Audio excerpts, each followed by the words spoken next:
Welcome, everyone, and thanks for listening to the Forgot to Save podcast, a twice-monthly gaming podcast where we go back and play the games that we always meant to but never got around to doing so with you, the listener. I'm Mike. And I'm Stone. And if you're not already listening on YouTube, SoundCloud, iTunes, Google Play Music, or Stitcher, we're available on any of those sites. Now, Mike, let's try this again because we just recorded about 15 minutes of this episode and lost it. So, Boy. We also had just jumped right into discussion because it took a little bit to get there last time. Little did we know we should have just not. Yes. We should have just gotten right into the meat and the potatoes, as they say.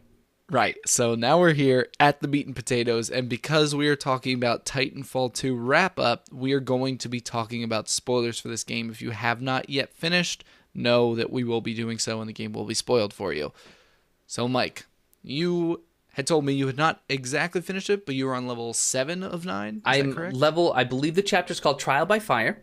And I want to say it's like 4.5 hours in, maybe 5 hours, I think. And that's with a new start, by the way, because I know last time I talked about I jumped in at the hardest difficulty because that's how I like to do my first-person shooters, and it is, in my opinion, impossible.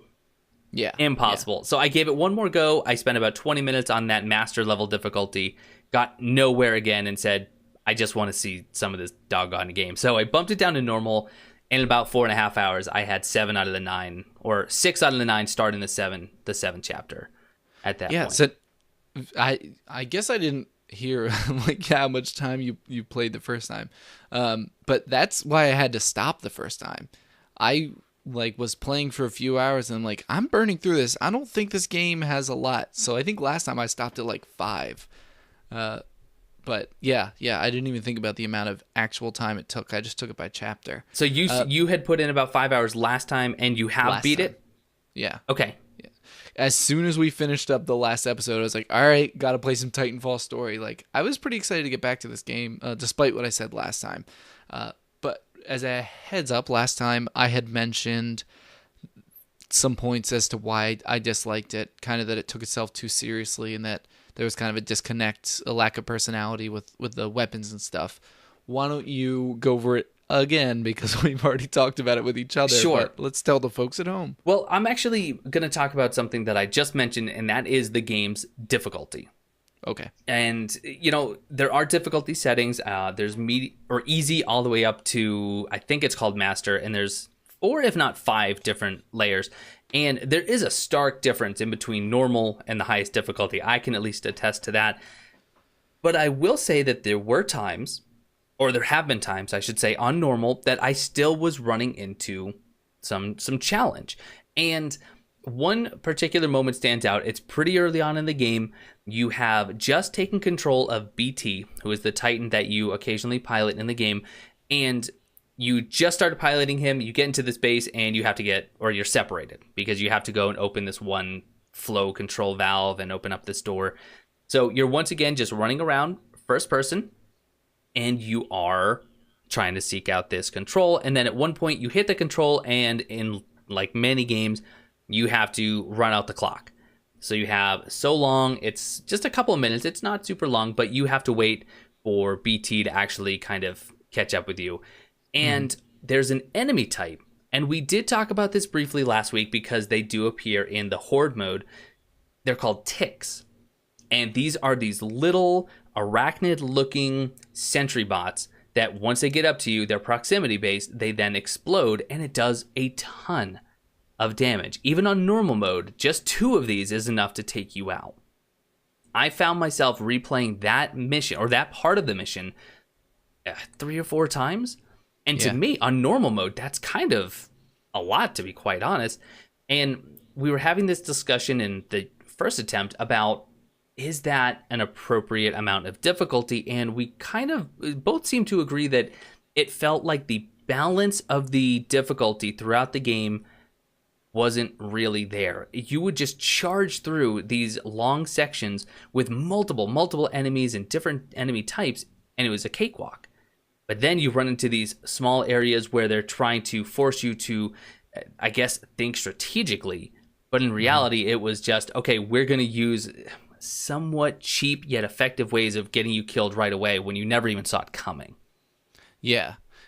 And yeah, I would agree. That was kind of our consensus. The other thing is, toward the end of the game, I think it hit its stride, where the enemies and the environments meshed appropriately to the point where it felt pretty natural, and it was difficult yet still understandably so. Like, it wasn't ridiculous. And then it also wasn't like you're running through a bunch of paper soldiers where it's just like click, click, click, click, dead. Right. So. And, this is funny because another point that we briefly mentioned in our first attempt that I didn't really flesh out, but I'm actually thinking about it right now. When you play as a pilot, you will likely die at some point in the game, at least a couple times. When you play as BT and you're actually piloting BT, you die very, very infrequently. I mean, hardly at all. And it's just because you feel so much more powerful, and the enemies you fight are often the same that you fight as a pilot until you run into, obviously, the enemy mechs. And, it's funny because at first that was almost a complaint of mine, but now that I'm thinking about it only 10 minutes later, it kind of makes sense, and it almost gives you a sense of, this Titan is your lifeline in this hostile world. So when you're with him, you're a lot safer. And I'm actually kind of changing my tune just a few minutes later. I think that actually thematically makes a lot more sense than I gave it credit for. It also helps that there are batteries, which are the health items for BT, all over the dang place. That is true. Okay, yes. Okay, so now I'm back to, maybe that's not exactly well balanced. How thematically it makes sense, but at the same time, all they do is just give you these very, very simplistic and abundant ways of healing constantly when you're BT. Right. But yeah, I think we also agree that the consensus, even though, with all that said, the gaming difficulty is not terribly artificial. No, it's not. Which is what we like to say if the difficulty feels unnatural as a result of some obstacle that is outside the player's control or some kind of RNG or something to that extent. Yes. So, yeah, Titanfall's difficulty, it is sketchy. It gets more streamlined later, if you ask me, but it's not artificial. Overall, it's there, I guess, is the best way to describe it. But unfortunately, it's something you notice, even though it is there, it can really start to nag at you. And I continue to not recommend the hardest difficulty on this game. Please take my advice. What I accomplished in about 20 minutes. What I accomplished in 10 minutes on normal, I didn't get accomplished in 2.5 hours on the hardest difficulty. So please. In fairness, the very first level has those lizard tiger hybrid things that were attacking you that you had a hard time with. They're still pretty difficult later. It took about 2 full clips to the face with the assault rifle to take those down. And by the time I was reloading for a third clip, the second one had taken me out. Yeah. And I try to get brave, and I'm like, I'll punch him. Melee will do a bunch of damage. And it's like, they bit your arm off and you died. So the other thing we talked about was kind of to continue my point from last week. Well, first of all, I asked Blue if anything I had said had influenced them, and what was your response? My answer is I would like to say no, but I don't know that I can in good conscience, only because the two aspects that really stand out. The first one is the weaponry, especially when you're running around as a pilot in true first-person mode. It feels very, very bland, very cookie cutter, very forgettable. Very forgettable. In fact, when we were talking a few minutes ago, we were trying to talk about the weapons that we typically use, and I said, I use that auto shotgun and an assault rifle that I think begins with F. In a game where you're running around and you are relying on this weaponry to keep you alive, people typically choose their favorites and they rely on them, and they know every detail, every facet of that weapon, like in Call of Duty, like in Battlefield. In this game, I can't even tell you the name of the one weapon I used probably 95% of the time. I know now that it was the flatline assault rifle, but I had to look it up because when I would switch it out for something else, I would hardly notice. And then Stone, you said, what's the one way you can tell when you switch guns or you're using something different? The scope. The scope. Yeah. Does it have a scope? Does it have iron sights? That's about one of the only reasons you know that you've swapped guns. Yeah, and I think it's important to mention that the Xbox One controller was designed specifically that you feel feedback on the triggers because they know how big shooters are for the Xbox and how important that is to make a player feel connected to the game itself. And the fact that these guns are so forgettable and have so little personality really doesn't lend the advantage to that Xbox controller. Microsoft did everything they could to put that in the developers' hands and kind of got nothing back from it in this game, if you ask me. Mm-hmm. Yep, I agree. You had fast, full auto weapons. You had shotguns. Actually, I think there's only 2 shotguns in the whole game. You had some long-range, high-power weapons, but you kind of had this toss-up of, do I want something well-balanced, like, in my opinion, the flatline, or do I want something with a huge clip, something like one of the, and here I am trying to remember the names of some of the weapons, like the LMGs that you like. That's what I used, yeah. Or do you use something that only has about 4 rounds, but hits like an absolute truck, but they still feel and sound and just function way too similarly to stand out? I would say they actually all sound really good.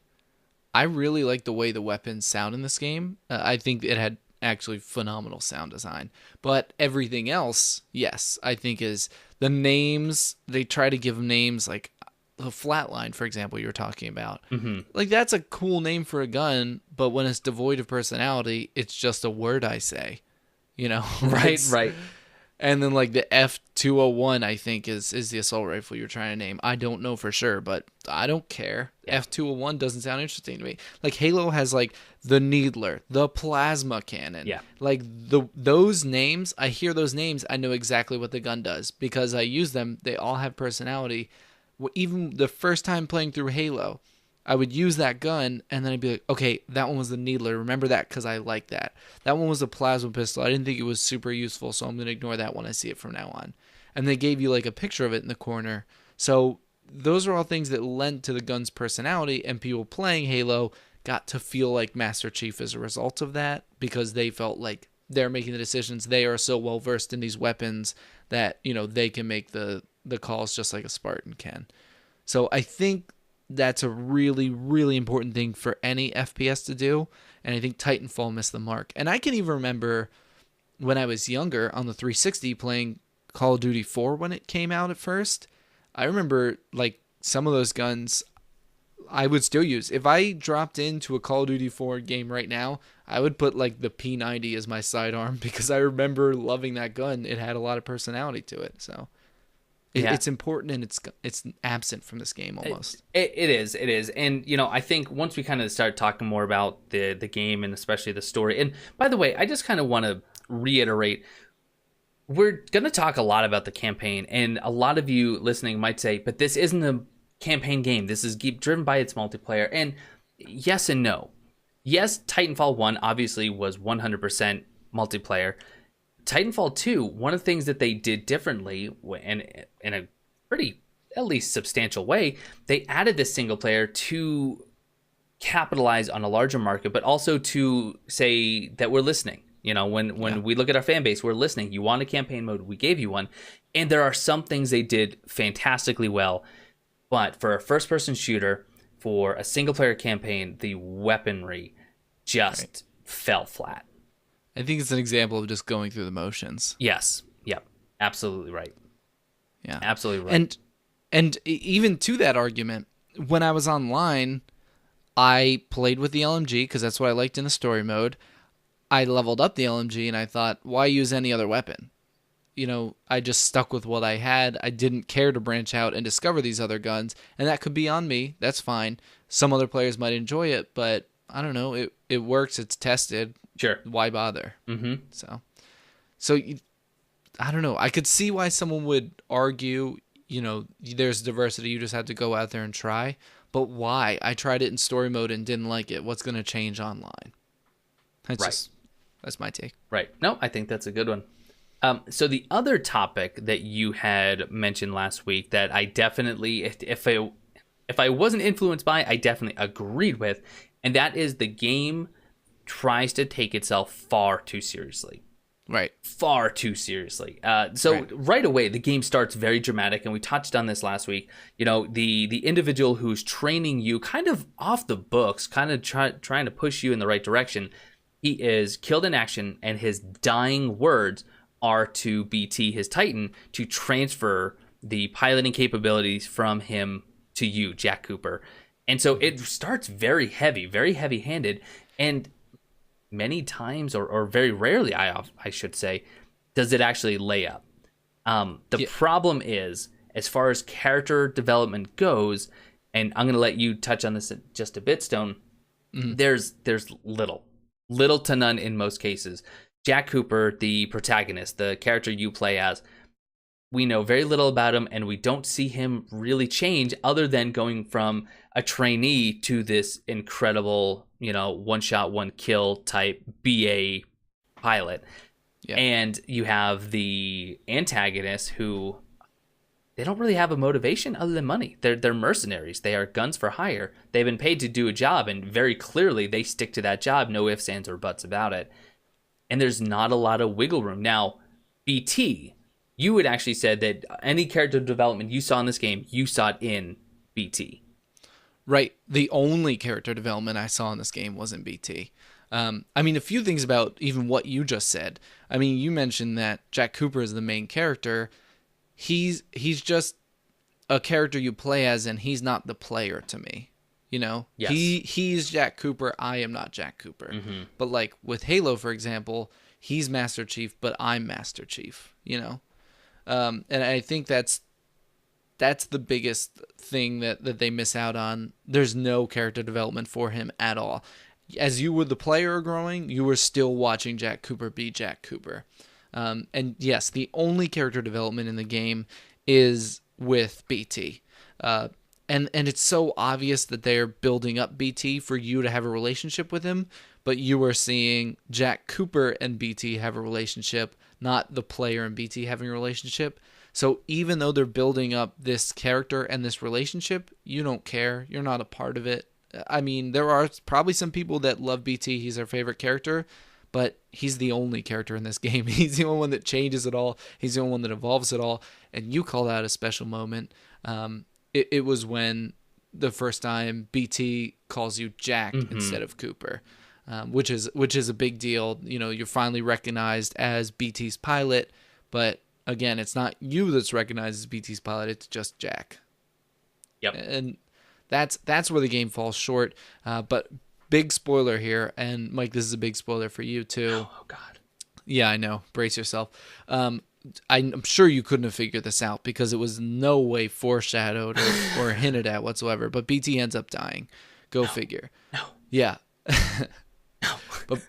But BT doesn't just die once. He dies like 80 times because it has to be dramatic and it has to keep coming back.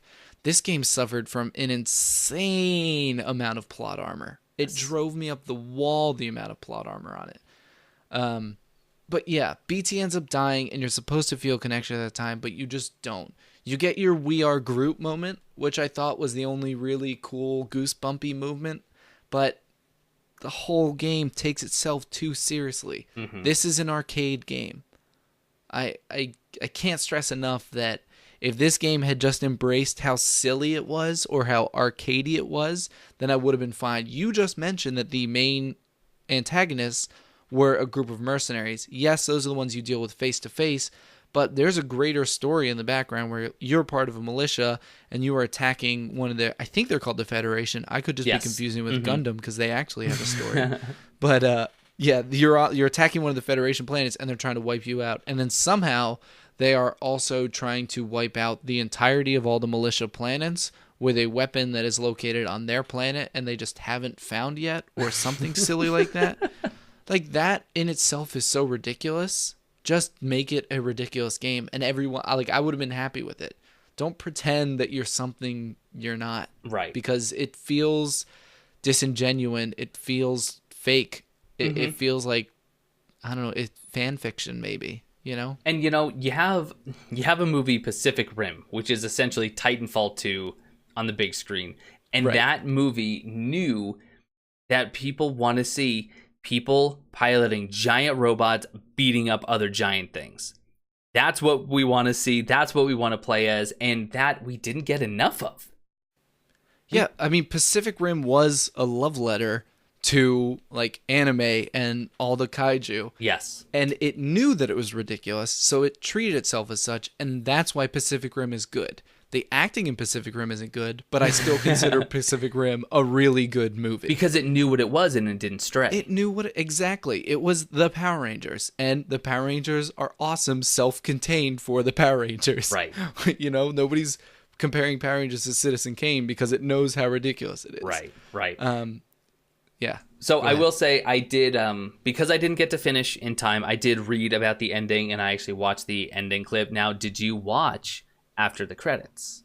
I did, unfortunately, because I could smell it from a mile away. No, come on. It was a total surprise to everyone. Let me set up this. I don't know if you made it this far. The whole time you're not the whole time searching for this. You're trying to get off the planet. You get promoted to a pilot. Woohoo! You magically get all the skills and training of a pilot in 10 seconds. The plot armor saves you like 80 times before the pilot of BT dies, and then you're in BT. You do some unimportant stuff, and then you discover the Ark.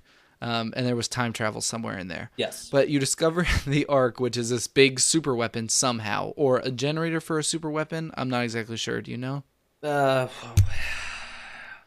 It's the No. Infinity Gauntlet. So you find the Infinity Gauntlet, a full weapon. Isn't it the full right, weapon? and then and for the record, you find this on the enemy planet, and they've been looking for it, but not hard because it's in one of their facilities. And with blueprints from some people that died, like, I don't know, an unspecified amount of time, 20, 40 maybe years ago, with blueprints. So this thing is good to go. You put this on a ship and you're done. So we find it, we report it back to base, and they're like, okay, we got to capture it. Well, guess who swoops in the last second to get it? The enemy. Woohoo. And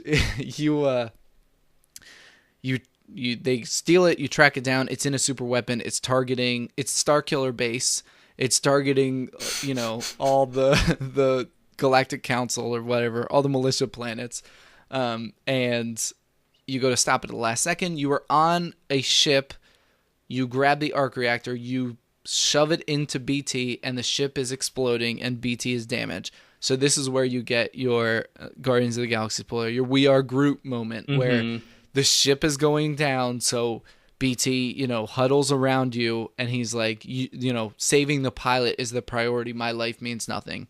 You crash. You think BT is dead once. Put a counter up one.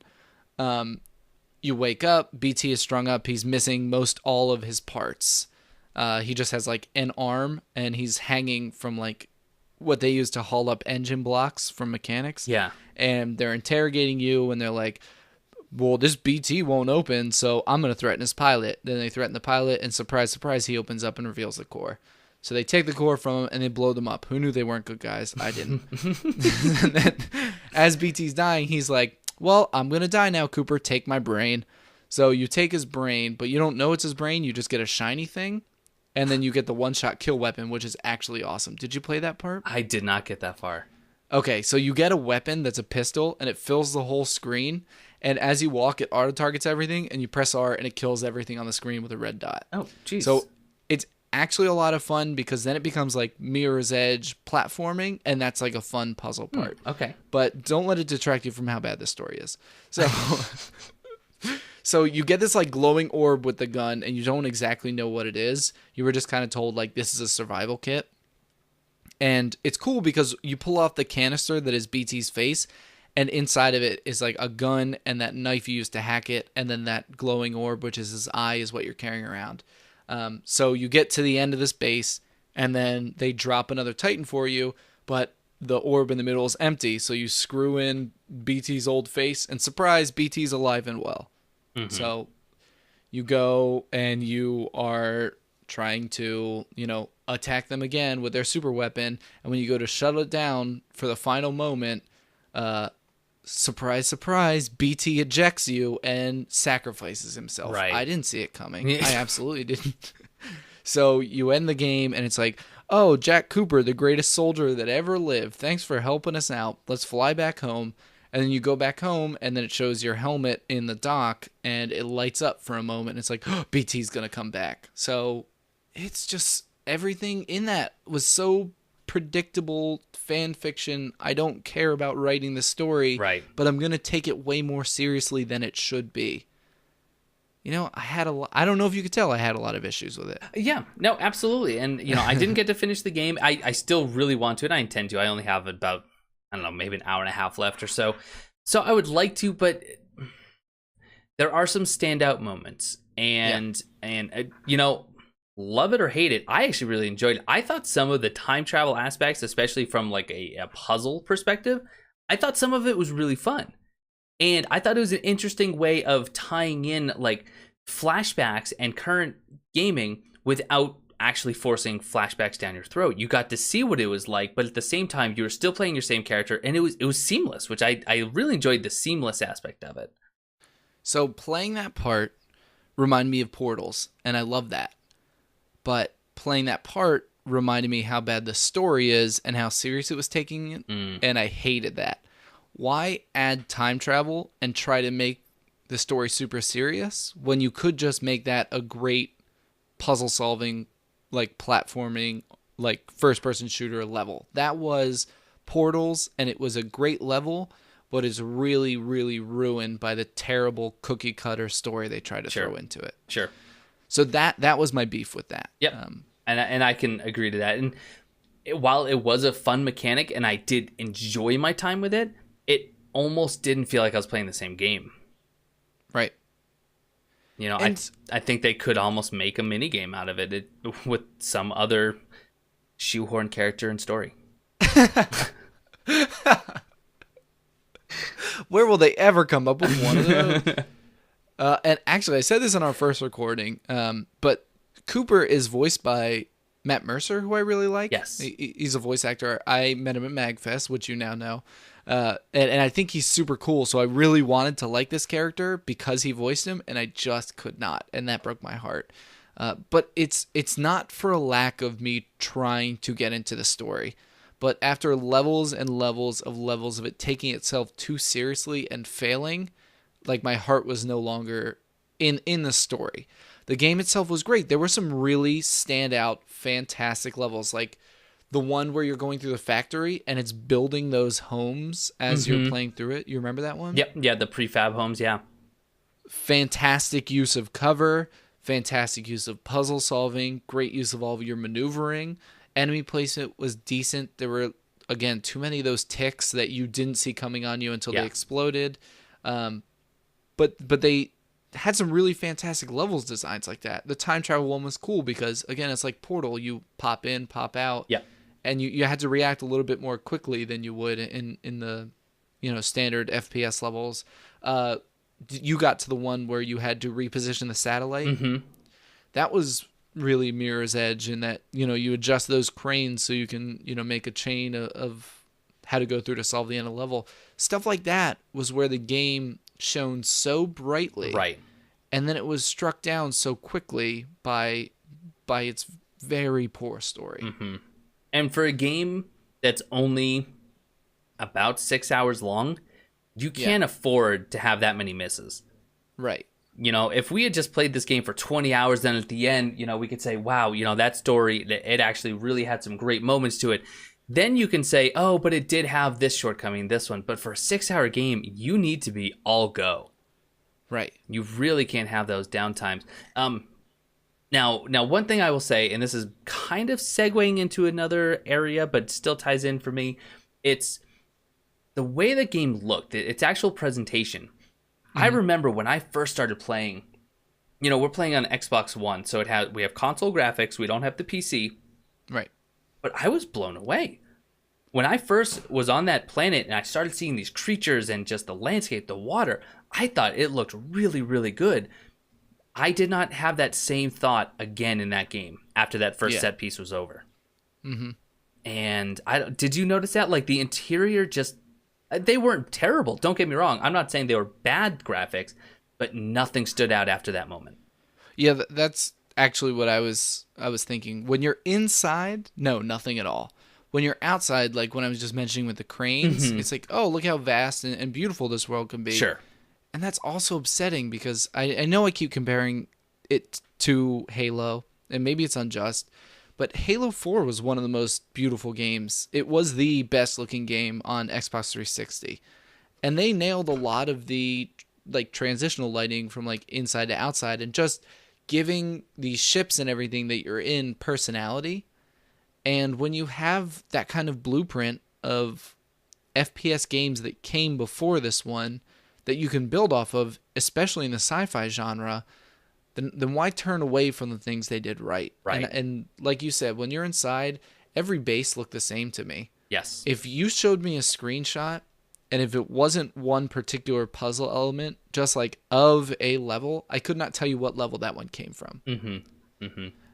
But everything outside was beautiful. It was. Really cool landscapes and everything. One more thing on the personalities really quickly. When you beat the game, it shows the credits. And during the credits, every character, it credits their voice actor over like a little scene with that character. First of all, I recognized none of the characters at the end. I didn't. There was a team of like a squad of 4 or 5 other pilots that you join up with on the very last level, and they all got credited immediately after the main character, and I forgot who they were despite having just played with them. But at the very end, it shows all the bosses, all the mercenaries lined up, and I was like, oh, I forgot you exist. They had this personality. So did that one. So did that one. So did that. And down the line, every single mercenary had that personality where it was like, I'm too good to lose to you. I'll be the one that kills you myself. Like every time you started a boss battle, that's some version of that is what they said. Yeah. With the exception of one of them. And I don't know if you got to the pilot that was all like, this is my mission. But even he had a small version of that. No, I don't think I did. But speaking of boss battles, yeah. They're so boring. So, I disagree. Oh, I was so... Okay, please tell me... Convince me otherwise. Okay. This game, I don't know if you knew this, and this is like my opinion, I just thought of it right now. It takes itself too seriously. First time hearing of this. Yeah, so the boss battles were the only time it freaking did not. Like, it took a second to say, let's go with an arcadey feel. And then it was perfect. It's a one-on-one battle with the Titan. You wait the whole level to get into the Titan because that's the time you feel like you're really, at your best. And then you fight someone else's Titan, which is at their best. I personally didn't feel like it was a big health bar. The arenas, those small, did offer some kind of creative option depending on what loadout you were using for your Titan. The bosses didn't have a lot of personality, but all of their Titans were unique. So the way you fought all of them differed for me. It could have been different for you. But that was the only time I sat down and I thought, yes, an arcade game. Like, this is what this game should be. And like I said last time, it brought me back to like GameCube era games. Like even Macross is another kind of mech game that had just like an arcadey story and like was an arcadey game the whole way through, and then you stop and fight a boss at the end of the level and the level is over.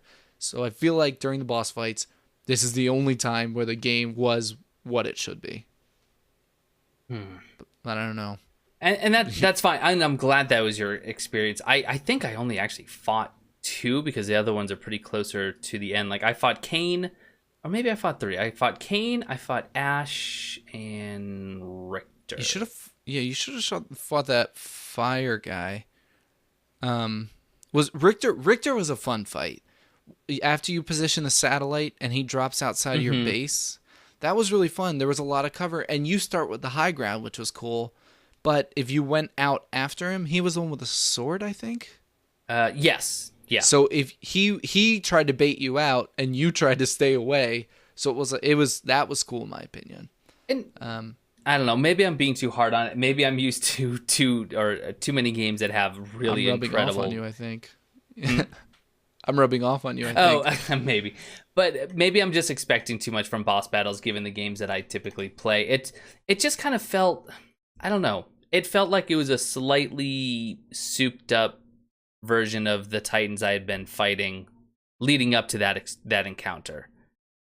So it's great. It's great that you mentioned, based on your experience with other games, because honestly, for a second, I forgot that you're coming from those Dark Souls roots, which is like you fight to get to the boss, which is its own unique. Like the boss sometime is the level for right, you, right? Exactly right.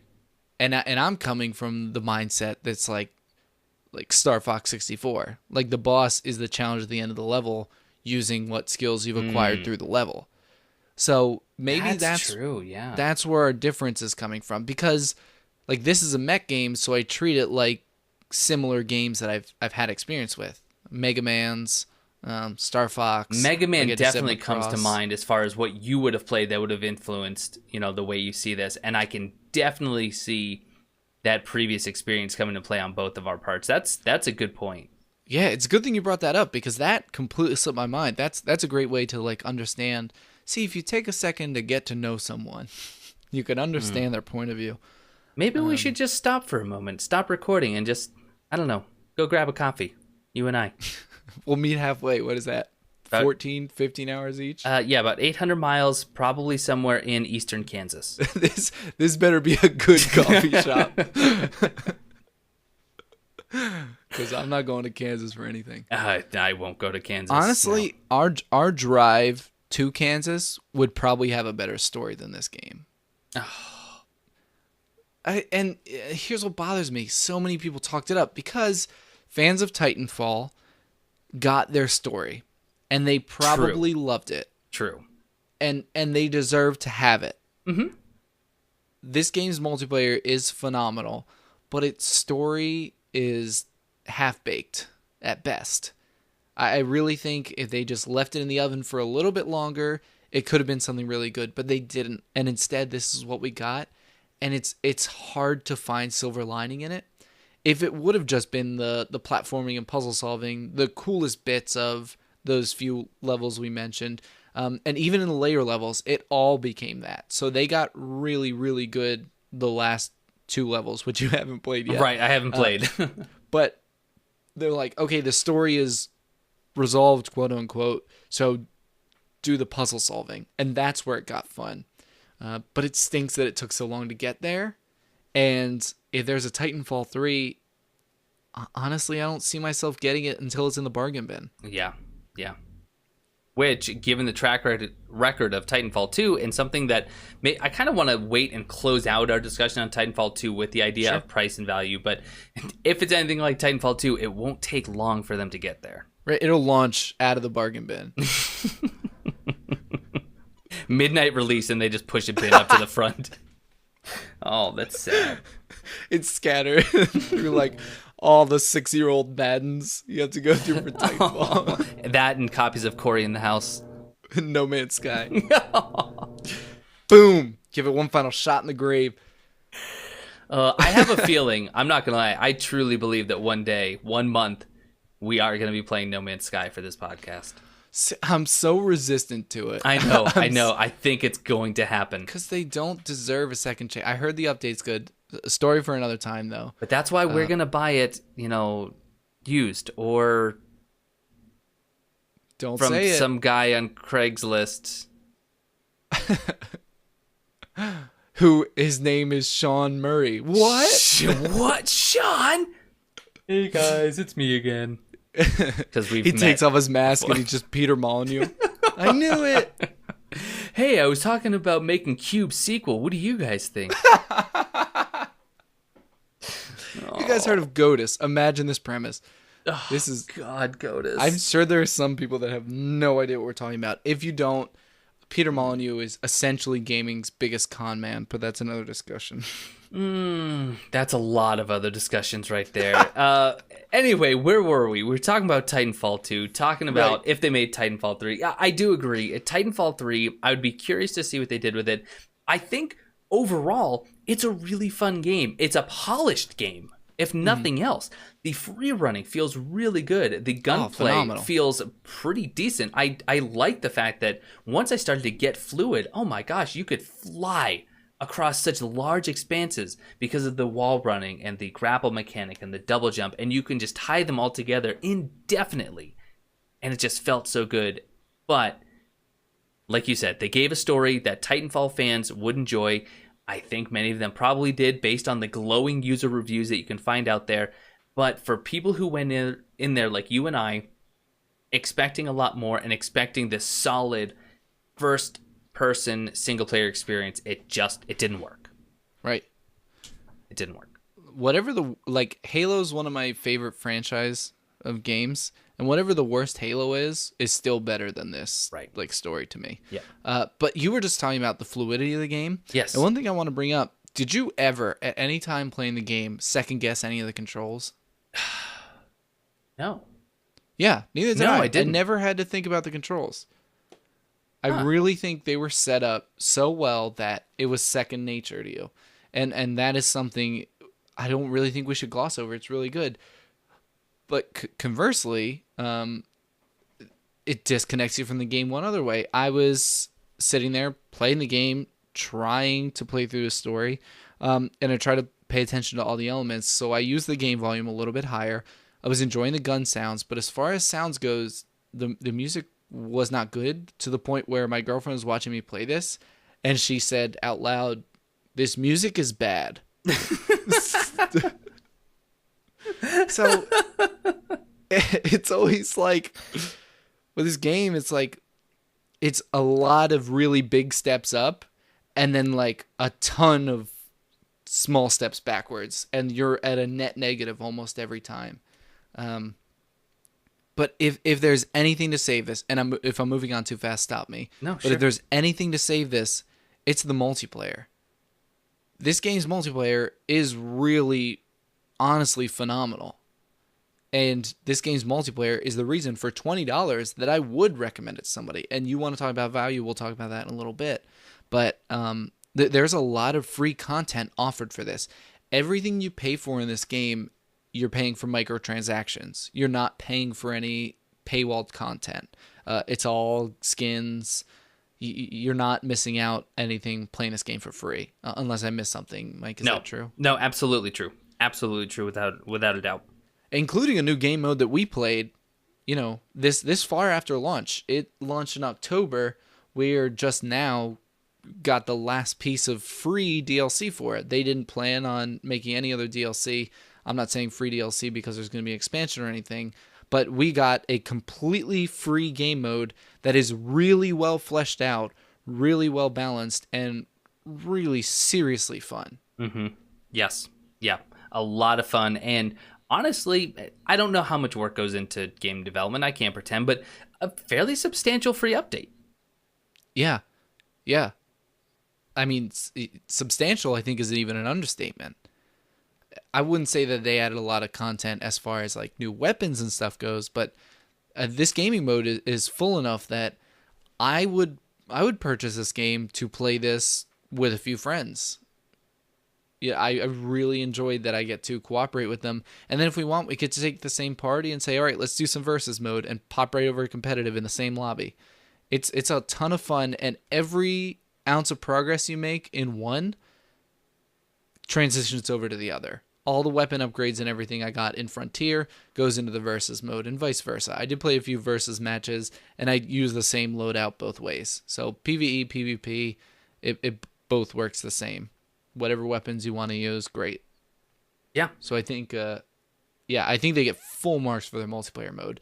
But again, that shows this is a game built around the multiplayer. Right. This story is, I don't know, it's half baked. Yeah. It is. It is half baked. And, if they do make a Titanfall 3, which looking at the sales figures for Titanfall 2, or I don't think they've released actual figures, but they did come out and say that they didn't hit their target and they were pretty disappointed with its reception. I would not be surprised if we don't see a Titanfall 3. Right. And because they didn't hit the figures they wanted for the reception, they actually just released another Titanfall property. Yes. Yeah, Titanfall Assault for mobile. I had planned on this being our free game for next month. but we have bigger plans. We do. But I have played it thusly, and it is, I want to say terrible, but it's just a step above it. It's on my phone and I haven't launched it yet. Oh, don't. Really, honestly. You know what? Actually, that's kind of against the point of this podcast. Play it. But I'm not looking for an I told you so when you don't like it. Okay. I'll give you that. Okay. And you know what? I think this helps you because you said when I say something is bad, you try to find the good in it all the time. So please go ahead and do it. Okay. But the game, in the polar opposite, for a company that is so good at making multiplayer games, they were so bad at balancing this one because it's only like you can only play against other people. I won't talk about Titanfall Assault. Either way, it's a free mobile game. If you want to try it out, try it out. I'm not going to be playing it much. Yeah.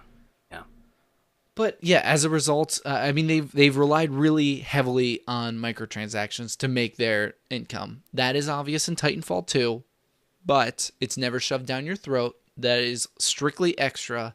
In Assault, it's very obvious they want you to spend money. That's where the root balancing problem comes from. So I'm fearful for the future of Respawn and for Titanfall. This is a game that its developers care for in multiplayer. Sure, I absolutely. will qualify it with that.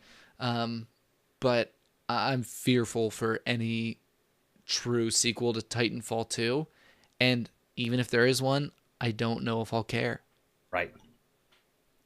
Right. And that's really tough to say. You know, with this game, it had a somewhat rough launch for a couple of reasons. We've already talked about the big one being Titanfall, while very popular amongst the hardcore FPS community, didn't really reach a wide audience because it had just the online multiplayer component. There was no single player. So it had that going against it. The other thing is it launched at the worst possible time because it was up against, pardon the pun, the titans of Battlefield and Call of Duty. Right. You had Battlefield 1, then Titanfall 2 kind of came out with, honestly, not much marketing. And then you had Call of Duty Infinite Warfare. Now, say what you want about Battlefield and Call of Duty. They're huge with thousands and millions of players on both of those games. Titanfall just honestly couldn't stand to be placed at that time. Now, why they didn't delay it until even after that holiday season, there must have been some shareholders, breathing down their necks. I don't know. Yeah. But, I'm just reading some articles back here from February where they were saying, we didn't come close to what we were hoping to hit. We're going to try and draw people in with free DLC and free game modes. And I think that's kudos to you for going the free route to try and pull players in. But at the end of the day, I can't see a third one happening. Yeah, and I think there were even some bigger titles. I'm looking it up right now. Civ 6 had just launched before that. Like you said, Battlefield 1. That was a big one. Yep. But yeah, there were. It was sandwiched by big releases. It was. I remember that. It was. And it was. It was really, really, really under the radar. Yeah. And when you look at, so I'm looking at the actual price tracker, and I'm looking specifically at Xbox One, which is what we played on, and it debuted last year in October at $60, typical AAA title, and quickly plummeted. I mean, we're only in August, but even as recently as March, you could find it new. You could find it new for $20 or less. Yeah. 5 months after launch. They were competing against Gears of War, too, which hadn't got a sequel in how long? And with Xbox One, I figure most people coming back to Titanfall were doing it on Xbox One. Because it launched on 360 and Xbox One originally. Right. People were excited on the PS4, but I feel like they mostly played it on Xbox. Yeah. And that's just an assumption. But yeah, they didn't stop shooting themselves in the foot, did they? They unfortunately didn't, and I think they do have a good product, one that could have been great, but ... Again, not going to be surprised if I never see Titanfall 3. And then Pokemon came out right after it. Yeah. So yeah, huge titles, and I mean, in every category, every gamer had their pick of the litter coming out within 60 days. Yeah. I don't think Titanfall offered anything that nobody else could meet. No, even Gears of War. If they had taken notes from Gears of War, like you want to look at guns that feel good, yes. You want to look at a story that's good, but it doesn't take itself too seriously until like 3. Until 3, which weird. was holy cow. Yeah, what if we only took this seriously and people were like, this isn't for me? But it's got great multiplayer. Like, yes. I'm not saying copy these games, but take a second to learn from them. Right, for sure. I feel like that's the biggest thing we need to do as developers. And you're right. It could be a publisher thing, people breathing down their necks, but I don't know. You undertook this. You got to follow it through. Absolutely. So, do you want to kind of give like closing thoughts on the game? I feel like my thoughts were scattered throughout. I feel like people are tired of hearing any of my thoughts, let alone my closing thoughts. What I will say is I would buy this game for $20 or less like I did. I'm not upset that I own it. Right. I will continue to play it. That is absolutely the case. I will never touch the story again. I don't care about beating on a hard difficulty. No. I will play Portal or Mirror's Edge to scratch the itch that I would have for this. I think that's a pretty succinct way of putting it. And we talk about value a lot. At $20, if you have a couple of friends who own this game, I think at $20 you're getting a heck of a value, even if you never touch the single player. And honestly, don't bother. Yeah. It doesn't really offer anything that you can't get in better quality in other games, like Stone has already mentioned. So for $20, sure, grab it, play it with some friends. Put $20 in or put 20 hours in.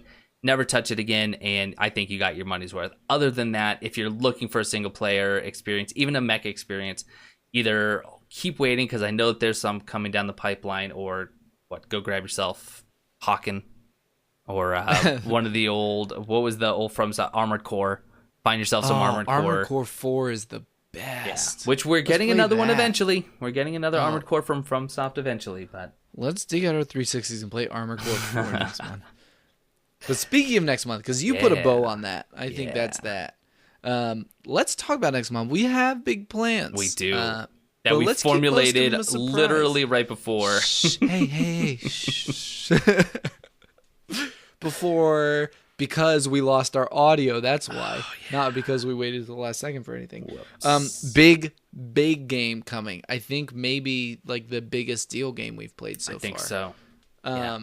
Do you want to say it? So this game would fit into my top 5 favorite games of all time. And it is the only game that I finished. I sat silently while the credits rolled. And as soon as the main menu appeared again, I started the game over. Right that second. Yeah. That game would be Naughty Dog's The Last of Us. Ooh. Big old game. I'm excited. I have not played a ton of it. But I'm also excited because this is the first game we've played that you have played and I really haven't, which is kind of exciting for me. I am not really a big zombie fan, but it's hard to not find hype for this game anywhere. For those of you that are not really familiar, The Last of Us originally launched on PS3. It is... I don't know the best way to explain it. It's kind of an action-adventure game where you're dealing with a post-apocalyptic world and the relationship between the survivors of that world, whether they be good or bad, and how people treat each other and survive in this new environment. And I believe it takes place in good old Pittsburgh, doesn't it? Well, part of it, but it is actually a cross-country adventure. Oh, cool. Cool. So I'm really excited about it, and I'm not going to give away any of my talking points because I'm going to be saving them for myself and for our 2 guests that are coming up. 2 guests? Tell me more. Wait, but you already know who they are. Damn it.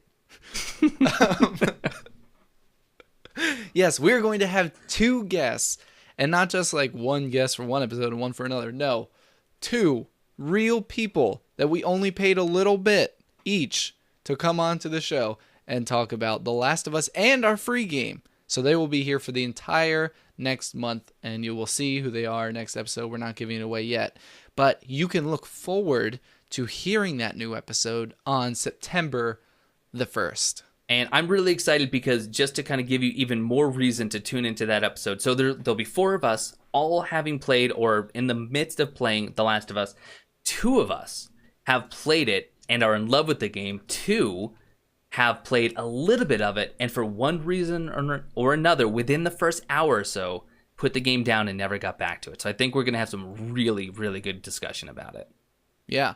Yeah, I'm very much looking forward to it. And if we hate them, we'll kick them off, act like it didn't happen, maybe re-record the episode again without them. So we have a backup plan. Don't worry, guys. Absolutely. So that's The Last of Us. Now, Stone, you mentioned the free game. I actually don't know much about it. You know a little bit more. So what are we playing for the free game next month? Well, we're going to have to wait and see. Okay. We literally didn't pick one. No, I'm kidding. We will announce it next time, and we will hopefully have some fun experiences to already share with it, but we'll get to that next time. You will have to tune in on September the 1st to find out. I dare you to tune in September 1st. See, I'm talking to you, Stone. I won't. Before the episode goes up, I've already heard it 2 or 3 times, so... Actually, I was just talking. This is okay. Pretty much all the discussion is over. I streamed the other day. I played Super Trash Brothers, which is drinking and Super Smash Brothers, with our friend Bray, and we were talking about advertising in the 90s and how all the game advertisements and everything, and even the 80s was like, you could buy this game, but you can't handle it. Like all of them were like, you can't handle all the new Sonic levels, or like, I dare you to try to beat Crash Bandicoot. But, like, I miss when advertising was like, you're too much of a wimp to use this product. I don't know. That was just my... I feel like you were a part of that more than I was. Right? I guess I was. I mean, I can picture some of it, but I don't know. I remember older advertisements than that, especially even Nintendo. They were a little bit on the risque side because there would be like a picture of a woman in like lingerie on the bed, and there's a guy sitting up at the edge playing his Game Boy. Playing Game Boy, yeah. With a backlight, we know that's not real. The girl, whatever. The backlight, don't try to pull fast one. Like, wow, Nintendo, really pulling out the big guns. Yeah, and I remember a really weird one is like, the Game Boy Color is more fun than a ferret in your pants or something like that. And it shows somebody with like their pants open, it's like ferret tail sticking out. I was like, who does this? Who approved? More than one person thought that was a good idea. One person had that idea, took it to a room of other people, and they said, good idea, person one, and then made it. I'm so glad we're out of the 90s. I'm so glad we're over that. Oh, God. That being said, I bought a Game Boy for that reason. I actually bought a Game Boy with a backlight. Did you really? No. Oh, I was like, how? No, Which one? I thought the SP was the first one to have it. Dear Lord, no. So, fun fact, I saved up for a Game Boy, like with my allowance, and it took me so long that by the time I saved up enough, the Game Boy Color had just come out, so I just bought a Game Boy Color. But then, sad story on top of that, I really wanted the yellow one, and I bought it, and we left, and it didn't have batteries or anything, and it turns out it was already opened and returned, and they put it on the shelf by accident, so we had to go back, and they didn't have any more yellow ones, so I had to buy the clear purple one, and I actually hated it, but it's the only one they have, and it's sitting right here in front of me, and I still don't like it every time I look at it. But I was an impatient child. Oh, God. That's fantastic. So there's the story to end on. That's a story to end on. So moral of the story, I couldn't even tell you. This was all pent up. Like we didn't talk about what we did before, which is fine. I do want to like apologize. Last week took a lot longer than we were expecting, so we did just want to jump into it this week. I hope you guys like this format. This is also me unwinding too. So if you can deal with this, I mean, you guys are welcome to just not. If you don't like it, you could just not, okay? I don't think you can handle this discussion, though. I don't have any interesting stories to tell, though. I feel like I'm left out. If I knew we were sharing some interesting old timey Nintendo Game Boy stories, I would have dug one up. You didn't have a Game Boy? I had a Game Boy. The 2 games I remembered playing are Super Mario Land 2, The 6 Golden Coins. Okay. And the Legend of Zelda Link's Awakening, which was a phenomenal Zelda game. Great game. Phenomenal, yeah. That's why you need to play A Link Between Worlds. And I only have a couple hours in that. I need to get back to it. It's cool. I don't like. It's hard to play the DS. I was just playing a lot of Animal Crossing earlier. My girlfriend and I guess she never stopped, but I got back into my Animal Crossing game. Oh, what a treat! Sorry, I was yawning. But yes. That's Animal Crossing. No, it is. It's a great game, but it's one of those games where you don't want to have to think too hard. You don't want to be stressed out while playing a game because it's too difficult. You just put on Animal Crossing and you just go and talk to people and go and pick fruit and just have fun. So things got a little heated in Animal Crossing between me and my girlfriend a while ago, right? What? I had this favorite villager. His name was Drift. He was a frog, and he's like a macho like bodybuilder, and I loved him. He was the best. My girlfriend comes to my town, chats him up so much that he leaves my town and moves to her town. And I got so mad and she would freak out anytime I went over to her town and was talking to him. She acted like it was the end of the world. So I went around and I tried to talk to all our villagers. And when you talk to a villager enough, you can change their catchphrase. And I had this idea where I was going to change every other villager to have the catchphrase of treason. So I started with this alligator that I hated. And I eventually got to the point in our friendship where I could change his catchphrase. So I changed it to treason in all caps. And then I stopped that quest. And a few months later, that villager moved into my town, and I hate it. But it yells treason every time I talk to it as its catchphrase. So that's like my instant karma for doing that. Oh, God. But I didn't rediscover that again until like today.